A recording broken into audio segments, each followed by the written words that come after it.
आज के समय में स्मार्टफोन्स इतने एक जैसे दिखने लगे हैं कि दूर से पहचानना मुश्किल हो जाता है कि कौन सा फोन किस ब्रांड का है। पिछले कुछ समय से मैं पोवा 8 5G इस्तेमाल कर रही हूँ और इस फोन को लेकर मेरा पहला रिएक्शन यही था। कम से कम डिजाइन के मामले में ये बाकी फोन्स जैसा बिल्कुल नहीं दिखता। जहां ज्यादातर स्मार्टफोन सेफ डिजाइन पर चलते हैं, वहीं पोवा 8 5G कुछ अलग करने की कोशिश करता है। साइबरपंक इंस्पायर्ड डिजाइन है, अलाइव मैट्रिक डिस्प्ले है, 8000 mAh बैटरी और सोनी कैमरा सेंसर के साथ ये आता है। ये उन लोगों को टारगेट करता है जो चाहते हैं कि उनका स्मार्टफोन सिर्फ एक गैजेट नहीं बल्कि उनकी पर्सनालिटी का हिस्सा भी लगे। और कुछ दिनों तक इस्तेमाल करने के बाद मुझे लगा कि पोवा 8 5G का सबसे बड़ा हाईलाइट सिर्फ इसकी बैटरी नहीं है बल्कि इसका पूरा कैरेक्टर है। सबसे पहले डिजाइन की बात करते हैं क्योंकि इस फोन की कहानी यहीं से शुरू होती है। ऑनेस्टली लंबे समय के बाद ऐसा फोन हाथ में आया है जिसने लोगों का अटेंशन खींचा है। पोवा 8 5G का डिजाइन साइबरपंक थीम से इंस्पायर्ड है और पीछे मिलने वाला अलाइव मैट्रिक्स डिस्प्ले इसे बाकी फोन से अलग बनाता है। पहली नजर में ही समझ आ जाता है कि कंपनी ने इसे सेफ डिजाइन फिलॉसफी के साथ नहीं बनाया। बैक पैनल पर जियोमेट्रिक पैटर्न्स दिए गए हैं और ऑरेंज एम्बर लाइटिंग इफेक्ट्स इसे काफी फ्यूचरिस्टिक लुक देते हैं। लेकिन अच्छी बात यह है कि ये लाइट सिर्फ शो ऑफ के लिए नहीं है। नोटिफिकेशंस आने पर, म्यूजिक प्ले होने पर और अलग अलग इंटरेक्शंस के दौरान ये रिएक्ट भी करती है। कुछ समय इस्तेमाल करने के बाद ये फीचर काफी एडिक्टिव लगने लगता है, खासकर अगर आपको RGB लाइटिंग और गेमिंग एस्थेटिक पसंद है तो पोवा 8 5G आपको काफी इंटरेस्टिंग लग सकता है। अब आते हैं इसकी बैटरी पर और यही वो फीचर है जो डेली यूसेज में सबसे ज्यादा इम्पैक्ट डालता है।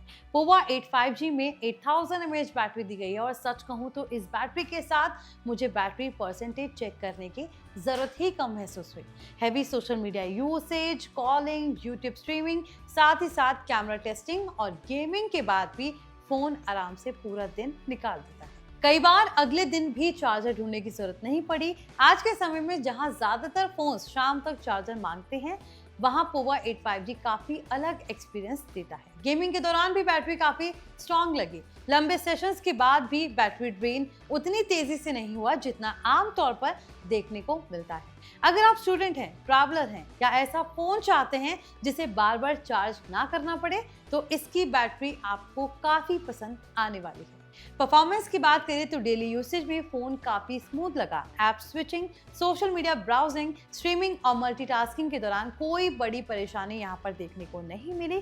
कंपनी ने इसमें लिक्विड कूलिंग सिस्टम भी दिया है जो लंबे यूसेज के दौरान टेम्परेचर को कंट्रोल करने में हेल्प करता है। गेमिंग सेशंस के दौरान फोन जरूरत से ज्यादा गर्म नहीं हुआ है और परफॉर्मेंस भी स्टेबल रही है। अब बात करते हैं कनेक्टिविटी की। पोवा 8 5G थोड़ा अलग अप्रोच लेकर आता है। कंपनी के अकॉर्डिंग इसमें ट्रिपल चिपसेट आर्किटेक्चर दिया हुआ है जिसमें डेडिकेटेड G1 और SE1 सिग्नल चिपसेट शामिल है। इसका फायदा रियल वर्ल्ड यूसेज में बेहतर कनेक्टिविटी के रूप में देखने को मिलता है। क्राउडेड एरियाज में नेटवर्क स्टेबिलिटी अच्छी लगी और पेमेंट ट्रांजैक्शंस भी काफी जल्दी कंप्लीट हुए। कंपनी का दावा है कि UPS 3.0 टेक्नोलॉजी की हेल्प से पेमेंट रिस्पॉन्स स्पीड 4x तक फास्टर हो सकती है।